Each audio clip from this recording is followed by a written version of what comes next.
I had a friend call me probably about 6 months after we broke it off and said, hey, they found out Melissa has cancer. Christian singer Jeremy Camp was in his early 20s when he found out his ex-girlfriend had cancer. When Jeremy went to visit her in the hospital, they both realized they were still in love, and they got married a few months later.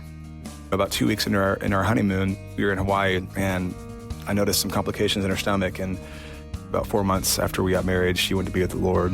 The scattered words and empty thoughts seem to pour from my heart. I've never felt so torn before. Seems I don't know where to start. Melissa's death devastated Jeremy, but he didn't lose faith in Jesus, and he'll share why on this episode of GPS, God, People, Stories. It's an outreach of the Billy Graham Evangelistic Association. I'm Phil Fleischman. And I'm Josh Batson, filling in for Jim Kirkland this week. Jeremy Camp's music, his faith, really his whole life, have all been shaped by Melissa's passing. And after he tells us his story, you'll hear a word from Billy Graham about death. Now, neither sin, nor pain, nor disease, nor death were part of God's original plan. God never meant that we would get sick. He never meant that there would be any death. So then why do people die if God never meant for it to happen? And is there any hope? Billy Graham will answer those questions later on, and you can learn more right now at findpeacewithgod.net. That's findpeacewithgod.net. We also have a link to that site in the show notes. GPS. God, People, Stories.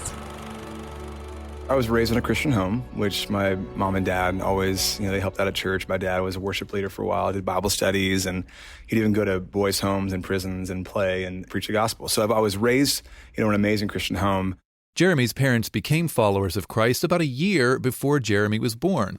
He didn't claim the Christian faith for himself until he was a teenager.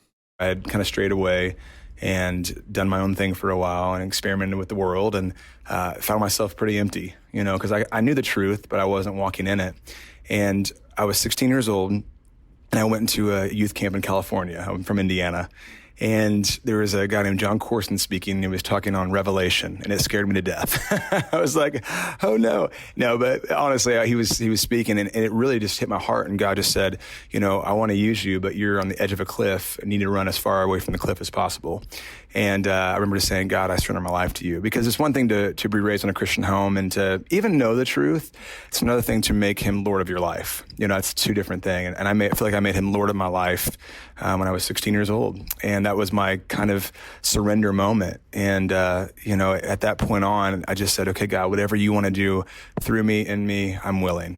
Jeremy couldn't have imagined what God had planned for his life, and that plan began with his following in his dad's musical footsteps and eventually becoming a worship leader. After high school, he went to Bible college in California and started touring with his band to other colleges. It was during that time that Jeremy met someone who would change the course of his life. A friend was doing a Bible study, and he said, hey, you have to meet this girl. Her name's Melissa. She's amazing. She loves Jesus. And I said, yeah. So for me, I was like thinking, oh, my friend likes her, no big deal. And so he's doing the Bible study, and I was going to lead worship. So lead some worship, in the Bible study. And so I remember I took my guitar out and started singing songs. We were actually on the field outside, so we weren't even inside in an auditorium. We were actually in front of everybody, which was really cool. It wasn't a Christian college. It was just a cool moment of singing these songs. And I looked up, and she was raising her hands up really high. And I remember just thinking, man, she is bold. She didn't care. I didn't care either, but I hadn't met somebody who was so bold and said, no matter what, I don't care what anybody thinks of me or what's around me. I want to worship right now. And I almost felt like I was looking at her, I opened my eyes. I wasn't trying to look at her, but I opened my eyes and she was right in front of me. I thought, oh, this is a holy moment. I don't want to mess it up. You know what I mean? I was like, I don't want to, she's experiencing something, in the presence of the Lord, which is special. And at that point on, something pricked my heart where I was like, wow, she is amazing. But remember, Jeremy thought his friend liked Melissa, so he wasn't very intentional about talking to her. But the two did meet, and as they got to know each other, Jeremy realized something. At one point, I could tell that she didn't really like him. I mean, that they were friends, but so I asked her one time, I said, do you like my friend? And she's like, no, he's a cool guy, but not that way. And so I was like, so do you like me? Circle yes, circle yeah. No, just kidding, I didn't do that. But it was one of those moments you just kind of asked, hey, what do you think? And so that was kind of the start of the relationship. But it was all because I saw her relationship with Jesus, and that was what attracted me. Melissa and Jeremy started dating, but it was rocky at first. We had the typical relational ups and downs, that everybody has. And I remember I was completely in love with her. And I told her, I was like, man, I'm going to tell her I love her. It's been 2 weeks. It's enough time. And that didn't go too well. I was like, hey, I love you. She's like, well, I can't tell you right now. And so I was kind of head over heels in the beginning. And she kind of was more cautious. And so we kind of broke it off. And then I had a friend call me probably about 6 months after we broke it off and said, hey, they found out Melissa has cancer. So Jeremy went to visit Melissa in the hospital. And I walked in and she was just smiling from ear to ear. I just said, hey, how are you doing? And she literally said to me, and this is one of the things that I share all the time because it's been still carry with me for the rest of my life. She goes, Jeremy, if I die from this cancer, but if one person gives her life to Jesus, it's all worth it. And the reason why she said that is because she knew the Lord. And so she was like, I'm okay, but if somebody else who doesn't know Christ can make that decision, then it's all worth it. At that point on, I drove home and my prayer was, God, if she tells me she loves me, I'll marry her. Just random prayer, and I remember I drove away and she called me a few days later and said, can I talk to you? I said, yeah. She was going through chemotherapy and I walked in and she goes, I want to let you know I've been praying for you. And I was journaling and I was praying for your wife during the 6 months that I hadn't seen you. She goes, I don't know why I kept praying for your wife, but then I realized that I love you. Well, that was exactly what Jeremy had prayed for, but actually hearing Melissa say she loved him was overwhelming. After thinking and praying about the situation for a few days, it was crystal clear to Jeremy. He wanted to marry Melissa. 6 months later, Jeremy and Melissa tied the knot. All the while, Melissa had been going through chemotherapy. Her hair fell out, but overall, her health was pretty good. Until the couple went on their honeymoon to Hawaii. About 2 weeks into our honeymoon, we were in Hawaii, and I noticed some complications in her stomach, and I started kind of freaking out, and I was like, oh no, this is what's happening here. And all of a sudden, I picked up my guitar, and I was reading the Bible, and it said in 2 Corinthians 5:7, we're called to walk by faith and not by sight. And I started writing, I will walk by faith, even when I cannot see, because this broken road prepares your will for me. Well, I will walk by faith, well, even when I cannot see. Well, because this broken road prepares your will for me. I remember singing it for her and her raising up her hands, worshiping to that song and just going, oh my word. She's just saying, okay, God, I'm gonna trust you. And we got home and the doctor said that she had weeks to months to live. And, it was the battle, at that point, about 4 months after we got married, she went to be with the Lord. Heartbroken and devastated, barely began to cover how Jeremy was feeling after Melissa's death. During that time in the hospital room, all he could cling to was his faith in Jesus. I was on the floor, just literally curled up in a fetal position, and I heard her sister say she's with Jesus now. And I remember God saying, stand up and worship me. And there was worship music playing in the background. And the last thing I wanted to do was to stand up and worship. And I kind of, out of obedience, was like, okay, and kind of like kicking and screaming a little bit. But as I raised up my hands and started worshiping, I felt God's presence, kind of like I've never felt in my life ever, and just his comfort and his peace. And I believe that if I didn't take that step of faith of just standing up and being obedient in the midst of the hard times, I wouldn't have experienced that, his presence that thick and that peace and that comfort. The first song Jeremy wrote after Melissa went to heaven was I Still Believe. Jeremy once said that it's a song about God still being on the throne, in control, no matter what happens in your life. I always encourage people, even when it doesn't make sense and you don't want to, just worship the Lord. Just trust him and watch what happens. That obedience sometimes can produce such an amazing experience of God's peace, in his presence. For the better part of the last 2 decades, Jeremy's music has helped other people enter into the Lord's presence, too. He's won several Dove Awards, and he's had multiple hit singles on Christian radio. And God has blessed Jeremy with a family, 2 daughters, 1 son, and his wife, Adrienne, who he met a few years after Melissa's death. So we were on tour, my first tour. She was in a band called the Benjamin Gate, and I remember I opened up for her. And I remember our merch tables were right by each other. And every day I would go to my merch table and she was real close by and we would just talk as she would hear my story. She'd ask me questions about Melissa. And she was very intrigued by just the testimony and by her heart and her faithfulness. And from that, we just became good friends. And, honestly, it was a thing where we weren't like attracted to each other. It wasn't like a thing where I wasn't interested because it had been about a year and a half. Not that time frames matter, but I just wasn't even thinking that way. And one day when we were off the road for a few days, I found myself like missing her. And I went, oh my goodness, I think I miss her, you know? And so we started talking and found out that we liked each other. And so as we kind of moved forward, I started feeling guilty. Like, I don't think I should do this. I don't think I should get married to her or even pursue this. And so I took her out to a restaurant to like kind of tell her that this is not going to work out.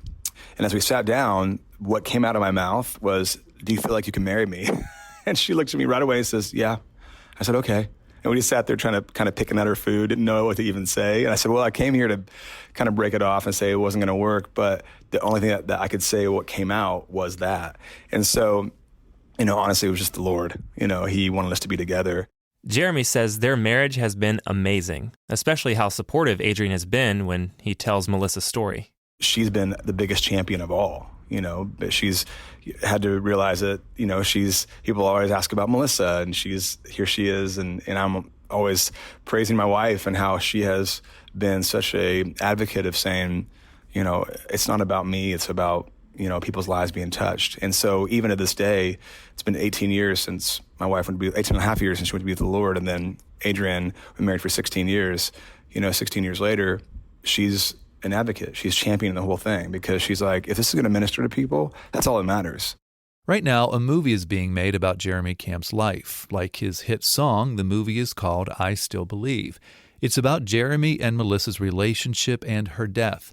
But Jeremy says the movie is more than just a love story. It's about Jesus. Everyone experiences pain. Pain's universal, and it's what you do with that and what you turn to. And this whole movie is about, hopefully, I don't want it to be about me and just a story about me, but about the faithfulness of God and how he has literally is the answer, is everything that we need. And he's the hope to everything. And so that's really the prayer for this next season and for my whole life, but just to even this movie, to see what God's going to do. So I'm excited. 'Cause I still believe in your faithfulness.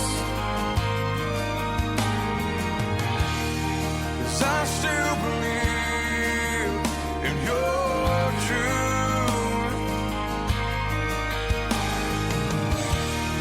'Cause I still believe in your holy word.